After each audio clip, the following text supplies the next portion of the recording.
Hello, hello guys, I'm Zach the Movie Fan.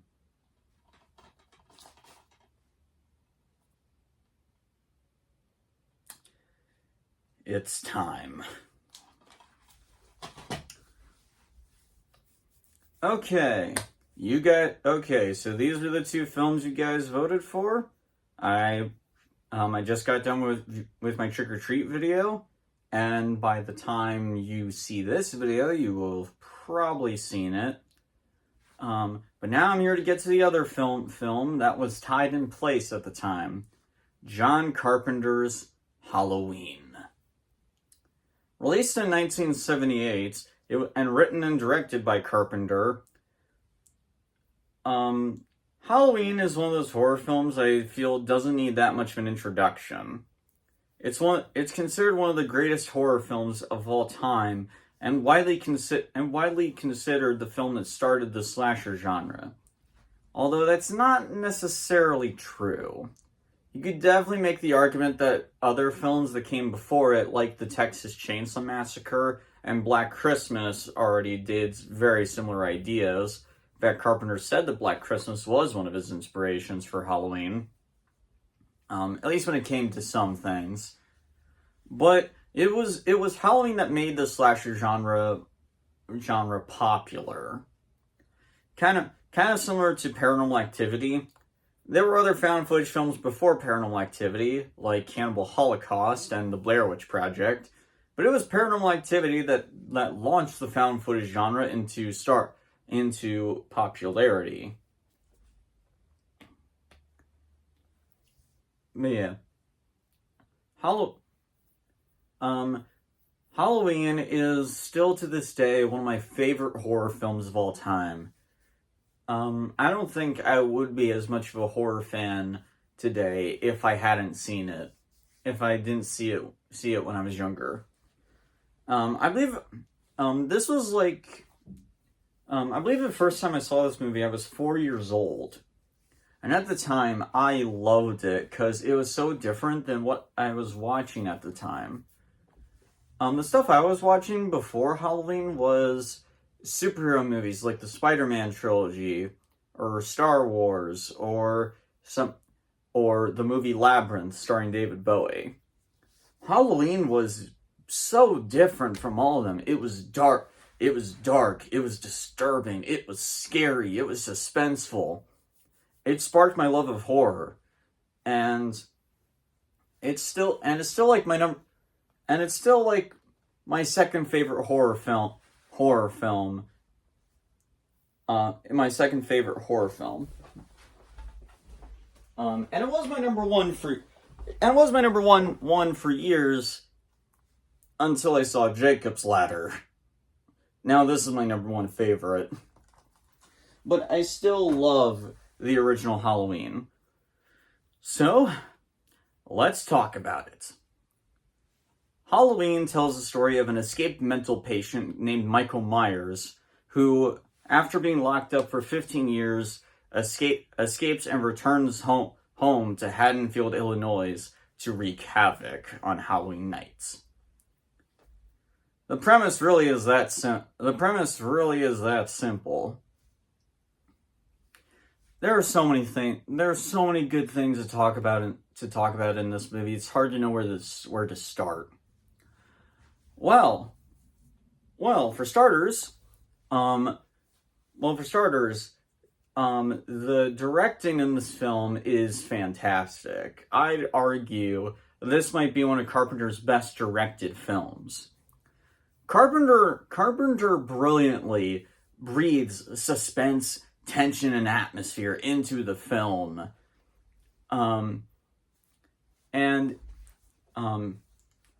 Mix that in with the soundtrack, which Carpenter composed, and you just have a film that has a fantastic atmosphere.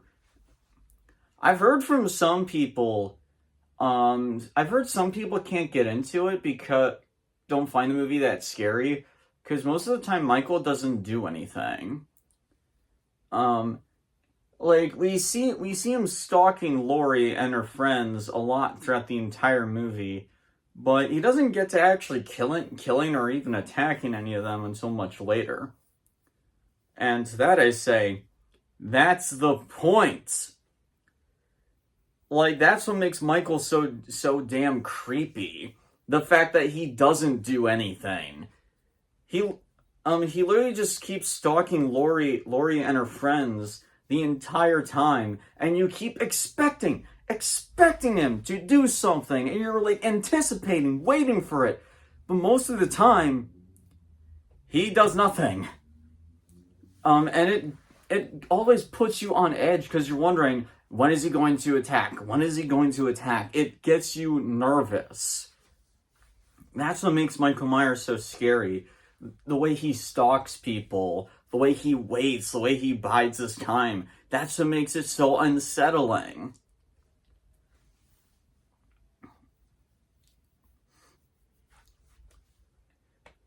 Oh yeah. Speaking of which, one other interesting thing about the movie is that a lot of people call it a slasher film, but when you actually think about it, it's not really. I mean, yeah, the sequels were, but it's probably more accurate to call Halloween more of a horror thriller. And that actually was the intention. John Carpenter, while he did take some filmmaking tricks from Black Christmas, a lot of the mood, atmosphere, and suspense he took from Alfred Hitchcock's work. And I can prove this too. Take for example, Michael's psychiatrist, Dr. Sam Loomis. Sam Loomis, the character, is actually a reference to the man Marion Crane is in love with in Psycho, Sam Loomis. Although I do find it interesting because that Carpenter named Donald Pleasence's character after Sam Loomis, because Halloween Sam Loomis and Psycho Sam Loomis are very different characters. Speaking of which, Donald Pleasence as Dr. Loomis is still one of my all-time favorite horror movie characters. This is a guy who spent years trying to reach this kid, trying to understand him, and in that time, he has realized how much of a danger and a threat he is. And to the point that he spent a majority of the time trying to keep Michael locked up, or even get him thrown into a prison cell.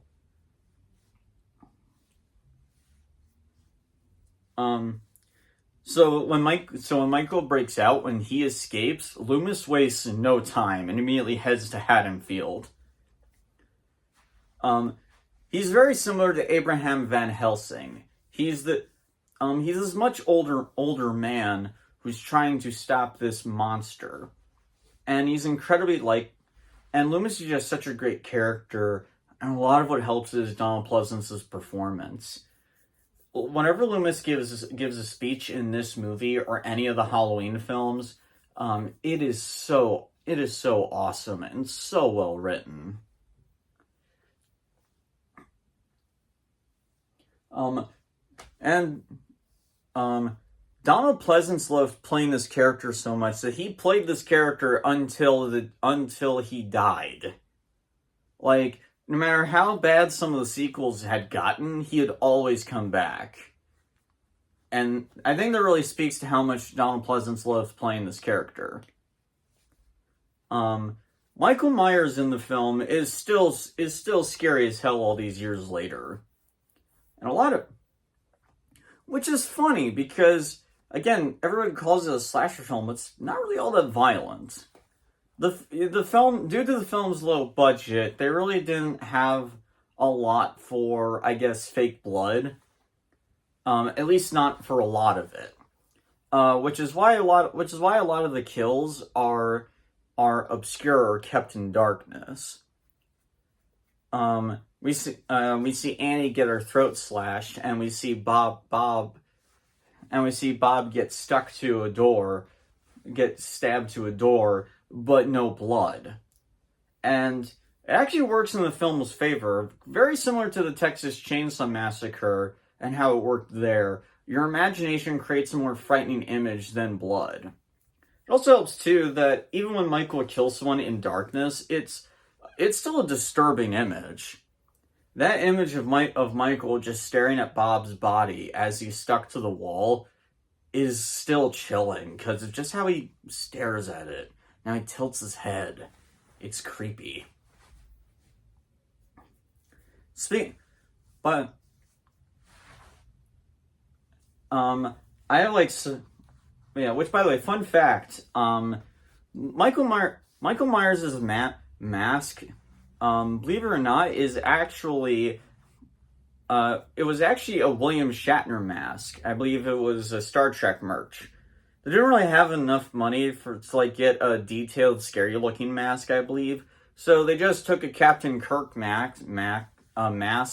They painted the tan skin white, and they dyed the blonde hair brown.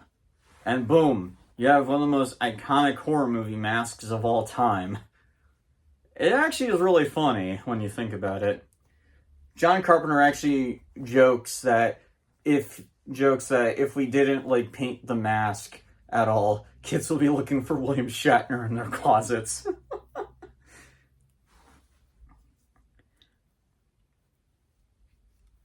Yeah, again, a lot of what makes Michael scary though is just how he keeps you waiting and wondering just when is he going to attack someone.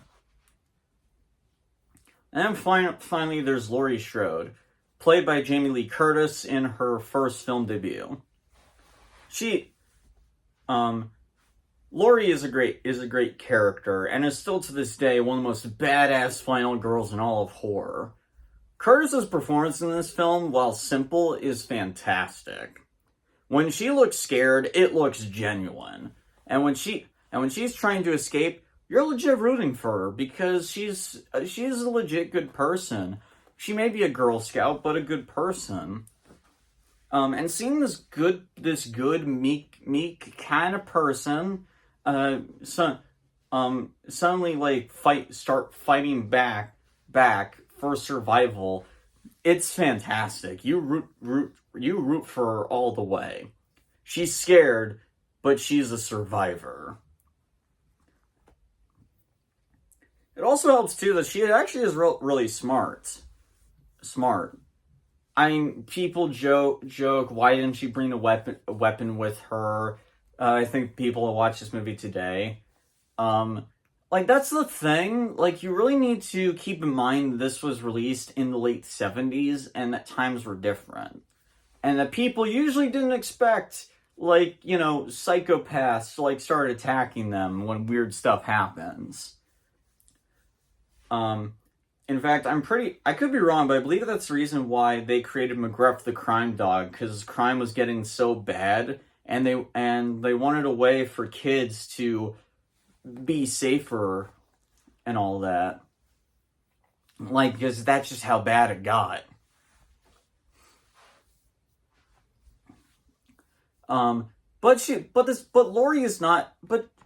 Laurie's not dumb. She's just unaware. There's a big difference. And when she does fight back, it's great. I love how when she gets into the house, the first thing she does is try the phone, but when that doesn't work, she grabs one of her sewing needles and jams it into Michael's neck, and it's great. And later on, when Michael attacks her in the closet, she grabs one of the wire hangers, unhooks it, stabs him in the eye, and then stabs him with his own knife. She smarts, and she improvises, and again, it makes you root for her.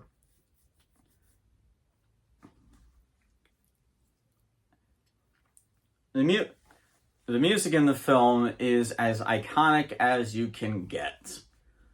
I find it funny that Carpenter, he doesn't really call himself a musical composer.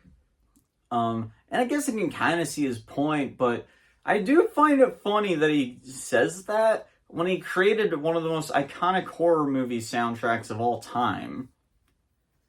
Again, I think, I don't, again, correct me if I'm wrong, but I believe Carpenter did the music because they didn't have enough money for like a actual film composer.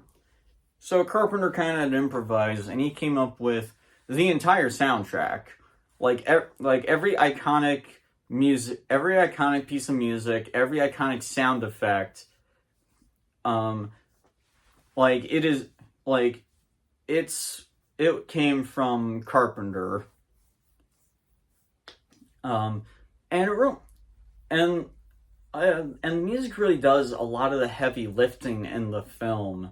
I think it actually is what helps keep the suspense and tension high, even when Michael doesn't do anything, because that music, when that comes in, it immediately gets you on edge, immediately gets you nervous.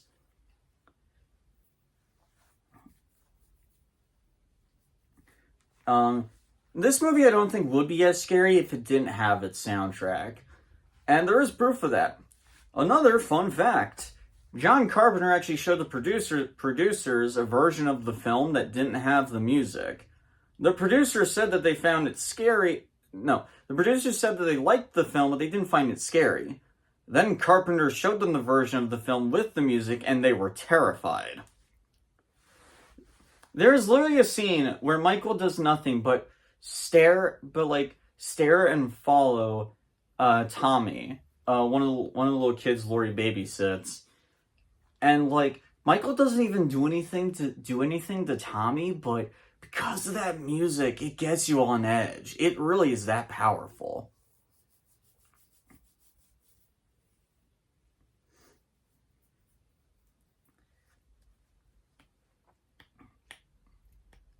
Um, now there I do find it interesting though that there are some people out there that watch this movie today and they don't find it scary. I will admit I've seen the movie so many times that I'm not scared by it. But just because I'm not scared by it doesn't mean I can't recognize that it's doing something well. The only reason why I'm not scared by Halloween is because I've rewatched it so many times that I literally see every scene coming. Mm.